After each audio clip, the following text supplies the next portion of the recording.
Welcome students, विषय ज्ञान YouTube channel में आपका स्वागत है। आज फिर हम आपके लिए लेकर आए हैं एक important chapter, that is our environment, हमारा पर्यावरण। आवर इन्वायरमेंट में हम कुछ टॉपिक आज डिस्कस करने जा रहे हैं। That topic is ecosystem, types of ecosystem, factors of ecosystem, food chain, biological magnification. यानी कि हम पर्यावरण की बात करेंगे, पारितंत्र की बात करेंगे, पारितंत्र के प्रकार की बात करेंगे, उसके बाद फूड चेन की बात करेंगे, उसके बाद हम जैविक आवर्धन की बात करेंगे। Now let us discuss ecosystem. Ecosystem होता क्या है?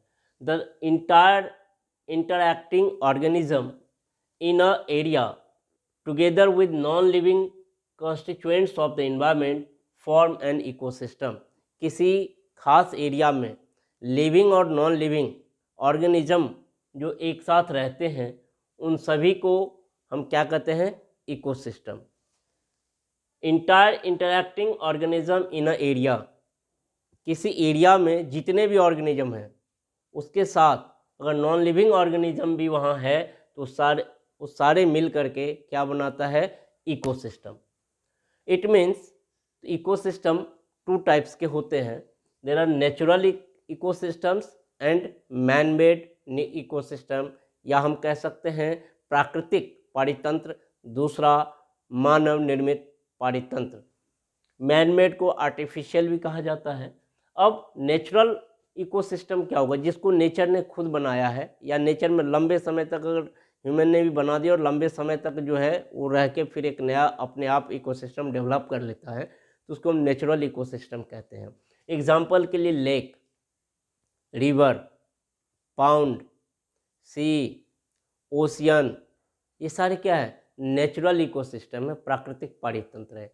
जबकि आर्टिफिशियल इकोसिस्टम क्या होगा? जिसको ह्यूमन ने बनाया है अपने नीड के अकॉर्डिंग। जैसे क्रॉप फील्ड, जहाँ किसान खेती करते हैं, खेत। दूसरा एक्वेरियम, जब मछली घर जिसको हम कहते हैं, घरों में लोग रखते हैं। और तीसरा है गार्डन, कि गार्डन भी एक तरीके से इकोसिस्टम है, क्योंकि आपको बताया है इकोसिस्टम वही जहाँ लिविंग और नॉन लिविंग ऑर्गेनिज्म एक साथ मिलकर इकोसिस्टम का निर्माण करते हैं इन्वायरमेंट के साथ। किसी इन्वायरमेंट में अगर इकोसिस्टम और किसी इन्वायरमेंट में लिविंग और नॉन लिविंग ऑर्गेनिज्म एक साथ रहता है तो उन सारे को एक साथ हम क्या कहते हैं? इकोसिस्टम। अब है कि इकोसिस्टम के कंपोनेंट्स। इकोसिस्टम के टू कंपोनेंट्स होते हैं, biotic and abiotic. Abiotic means without life, यानी कि नॉन लिविंग। एबायोटिक में क्या क्या होगा? एयर, वाटर, सॉयल, कह सकते हैं हम माउंटेन, हिल्स, ये सारे। बायोटिक फैक्टर्स या कंपोनेंट्स क्या होंगे? तो प्लांट एंड एनिमल्स। अब बायोटिक कंपोनेंट्स को फूड के न्यूट्रिएंट के बेसिस पर 3 कैटेगरी में डिवाइड किया गया है: producer, consumer and decomposer. Producer, consumer and decomposer. Okay, यानी कि उत्पादक, उपभोक्ता, और ये क्या होगा? विनाश करने वाला, डीकम्पोजर। ठीक, जिसको भंजक भी कहते हैं कई बार। ठीक, अब कंज्यूमर की बात करें उससे पहले हम प्रोड्यूसर बात कर लेते हैं। प्रोड्यूसर क्या होगा? ऐसे ऑर्गेनिज्म जो अपने लिए खुद एनर्जी प्रोड्यूस करता है, उसको हम क्या कहते हैं? प्रोड्यूसर। जैसे ग्रीन प्लांट की अगर हम बात करें, कुछ माइक्रोब्स की बात करें, वो अपना एनर्जी अपने लिए खुद प्रोड्यूस करते हैं, तो उसको हम प्रोड्यूसर कहते हैं। जैसे ग्रीन प्लांट कैसे करते हैं? तो फोटोसिंथेसिस के द्वारा। फोटोसिंथेसिस यानी कि सनलाइट के हेल्प से कार्बन डाइऑक्साइड एंड वाटर को यूज़ करके वो फोटोसिंथेसिस का प्रोसेस करते हैं और फिर अपने लिए स्टार्च बनाते हैं, और फिर से स्टार्च को एनर्जी के रूप में यूज़ करते हैं। प्लांट कुछ यूज़ करता है अपने बायोलॉजिकल एक्टिविटी के लिए और कुछ स्टोर कर लेता है। ठीक है, तो प्रोड्यूसर कौन हो गए? Green plants. कंज्यूमर, जो प्रोड्यूसर पर डिपेंडेंट हो अपने एनर्जी के लिए, उसको हम क्या कहते हैं? कंज्यूमर। कंज्यूम, उपभोक्ता। जो जैसे आपके इलेक्ट्रिसिटी की बिल आती है उस पर लिखा रहता है कंज्यूमर नंबर, मतलब आप कंज्यूम करते हैं इलेक्ट्रिसिटी। ठीक है, उपभोक्ता यानी कि आप कंज्यूम करते हैं। जो प्रोड्यूसर को भोजन के रूप में यूज़ करेगा, एनर्जी के लिए यूज़ करेगा, उसे हम कंज्यूमर कहते हैं, उपभोक्ता कहते हैं। अब कंज्यूमर भी जो है 4 टाइप्स के होते हैं। हर्बीवोर्स, ठीक है, शाकाहारी, कार्निवोर्स, मांसाहारी, ओमनीवोर्स, सर्वाहारी, पैरासाइट्स, परजीवी, ठीक है। हर्बीवोर्स वैसे ऑर्गेनिज्म जो ग्रीन प्लांट्स को खाते हैं, वेजिटेबल्स को खाते हैं, उसको हम क्या बोलते हैं, फ्रूट्स खाते हैं, उसको हम क्या बोलते हैं, हर्बीवोर्स। कार्निवोर्स जो फ्लेश खाता है, किसी दूसरे ऑर्गेनिज्म का, दूसरे लिविंग बीइंग का फ्लेश खाता है, यानी कि एनिमल पर ही डिपेंडेंट है, तो ऐसे कार्निवोर्स कहते हैं, मांस खाने वाले जीव जंतु को। ओमनीवोर्स जो फ्लेश भी खाता है, मीट भी खाता है, मांस भी खाता है दूसरे जीव का, और प्रोड्यूसर यानी कि हरे पेड़ पौधे साग सब्जी को भी खाता है, उसको क्या बोलते हैं, ओमनीवोर्स, ठीक। पैरासाइट्स जो अपनी एनर्जी के लिए दूसरे ऑर्गेनिज्म पर डिपेंडेंट हो और उससे अपना एनर्जी गेन करे, उसमें पैरासाइट्स के फॉर्म में क्या हो सकता है, एनिमल भी हो सकता है और दूसरा प्लांट्स भी हो सकते हैं, ठीक है। जैसे लीच है, ठीक है, बाल में जूं हो जाता है, क्या हमारे लिए पैरासाइट्स हैं, ठीक, हमारे बॉडी का ब्लड चूस के अपने लिए एनर्जी लेता है। मॉस्किटो पैरासाइट से हम पर डिपेंडेंट है, ठीक। नाउ डीकम्पोजर मीन्स जो सड़े गले पदार्थ को, ठीक है, मरे हुए जीव को सड़े गले पदार्थ जीव को, मरे हुए जीव को खा करके अपने लिए एनर्जी लेता है, उसको हम डीकम्पोजर कहते हैं। जैसे फंजाई है, बैक्टीरिया है, ये सारे क्या है, डीकम्पोजर होते हैं। नाउ फूड चेन की बात करें, आहार जाल। आहार जाल क्या होता है, आहार जाल एक ऑर्गेनिज्म का सीरीज है, एक चेन है, बहुत सारे ऑर्गेनिज्म से स्टेप बाय स्टेप मिलकर जो एक ऑर्गेनिज्म दूसरे ऑर्गेनिज्म को फूड के रूप में यूज करते हैं, उसको हम आहार जाल कहते हैं। It is series of organism in which one organism eats another as food, कि ऐसा सीरीज ऑर्गेनिज्म का जिसमें एक ऑर्गेनिज्म दूसरे ऑर्गेनिज्म को फूड के रूप में यूज करता है। जैसे एग्जांपल के लिए आप देखिए, ग्रास है, किसी ग्राउंड में जाइए, ग्रास है, उसको डियर खाता है और डियर को फिर लॉयन खाता है, तो ये क्या हो गया, एनर्जी ग्रास से किस में गया, डियर में, डियर से लॉयन में, ये चेन बन गया ये। और जो फूड चेन के हर लेवल को, हर जो स्टेप्स है, उसको एक ट्रॉफिक लेवल कहा जाता है। क्या कहा जाता है, ट्रॉफिक लेवल। तो ग्रास भी एक ट्रॉफिक लेवल है, डियर भी एक ट्रॉफिक लेवल होता है, लॉयन भी एक ट्रॉफिक लेवल है। सो ट्रॉफिक लेवल क्या है, in a food chain various steps where transfer of energy takes place is called trophic level. यानी कि जब फूड चेन में हर स्टेप पर जो एनर्जी ट्रांसफ़र होता है, उस इसलिए हर स्टेप को क्या कहा जाता है, ट्रॉफिक लेवल, जहाँ से एनर्जी ट्रांसफ़र होता है, ठीक, कि हर स्टेप को ट्रॉफिक लेवल कहा जाता है। अब है flow of energy between trophic level, कि जब फूड चेन में एक एनिमल से दूसरे एनिमल या एक ऑर्गेनिज्म से दूसरे ऑर्गेनिज्म में एनर्जी का ट्रांसफ़र होता है, कैसे होता है। एक तो यूनिडायरेक्शनल होगा, सपोज कीजिए ये ग्रास है, डियर है, लॉयन है, तो एनर्जी हमेशा ग्रास से डियर में ही ट्रांसफ़र होगा, डियर से लॉयन में ही ट्रांसफ़र होगा। ऐसा नहीं हो सकता है कि लॉयन से डियर में ट्रांसफ़र हो और डियर से फिर ग्रास में ट्रांसफ़र हो, ऐसा नहीं होगा, ये गलत। क्या होगा, हमेशा वन डायरेक्शन में होगा, यानी कि ग्रास से डियर और डियर से लॉयन में ट्रांसफ़र होगा। क्लियर ये बात।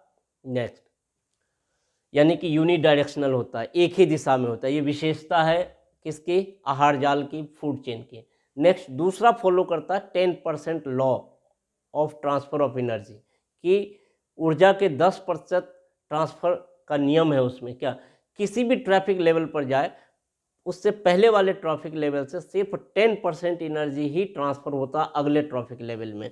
सपोज कीजिए कि ये ग्रास है, ग्रास को डियर ने खाया, तो ग्रास से सिर्फ ग्रास की एनर्जी का सिर्फ 10% डियर में जाएगा, और डियर की एनर्जी का, अगर डियर को अगर लॉयन फूड के रूप में यूज़ करता है, तो डियर का सिर्फ 10% ही लॉयन में एनर्जी जाता है। That is the 10% law. आप एग्जाम्पल के लिए देखिए कि यहाँ सन है, सन से प्लांट ने क्या किया कि ये 1 10 100 1000 10,000 lakh 10 lakh joule energy sun से प्लांट ने लिया, ठीक है। और प्लांट लेगा क्योंकि फोटोसिंथेसिस के द्वारा अपना एनर्जी प्रोड्यूस करता है अपने लिए, तो इसमें ये जो इतना कंज्यूम किया, बट इसमें एनर्जी कितना आया, 1 10 100 1000 10,000, यानी कि कितने आ गए, 10,000 जूल एनर्जी आए। अब इस प्रोड्यूसर को अगर प्राइमरी कंज्यूमर, पीसी मतलब प्राइमरी कंज्यूमर, प्राथमिक उपभोक्ता अगर खाता है तो सिर्फ इसमें 1000 जूल जाएगा। कैसे, तो देखिए जरा, वंस कितने, ones tens hundred, ones tens 100,000 10,000, ठीक है। और इसका 10% करते हैं। 10% मीन्स ये इन दोनों को यहाँ से कट कर दिए, कितना बचा, वंस टेंस 100,000, 10,000 जूल हो गया।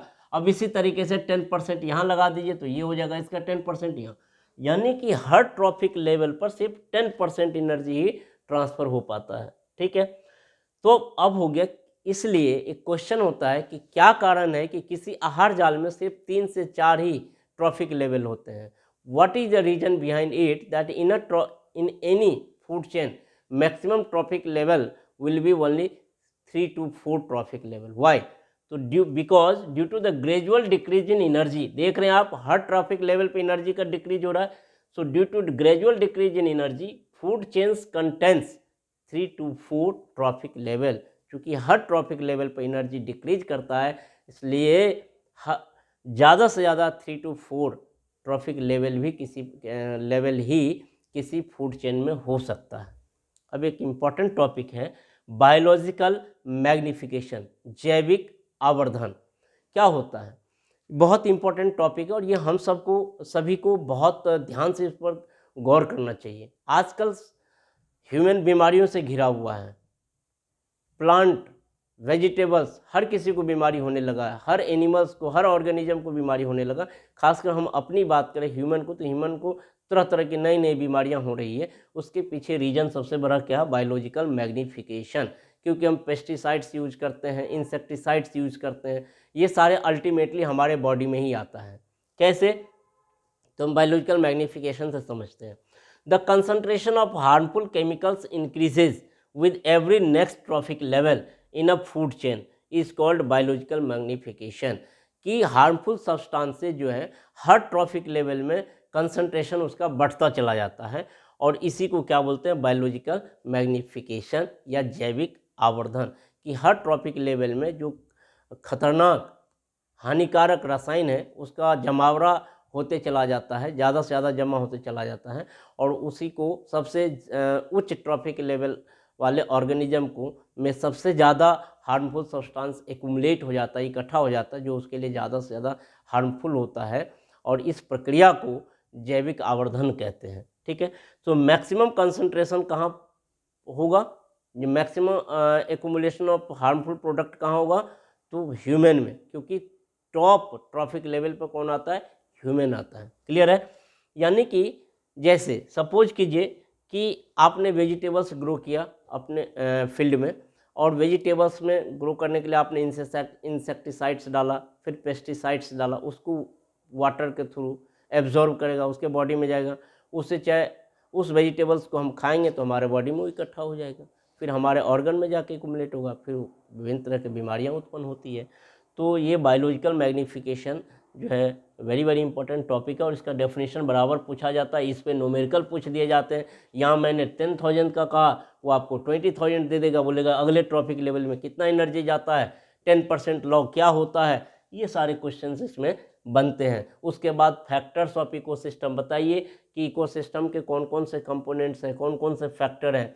उसमें आपको कई बार हर्बीवोर्स का डेफिनेशन पूछ देता है, कार्निवोर्स का डेफिनेशन पूछ देता है, ओमनीवोर्स का डेफिनेशन पूछ देता है। कई बार होता है कि इनमें से बताइए कौन से बायोटिक जो है कंपोनेंट है इकोसिस्टम का। तो इस तरीके से क्वेश्चंस जो है बनता है।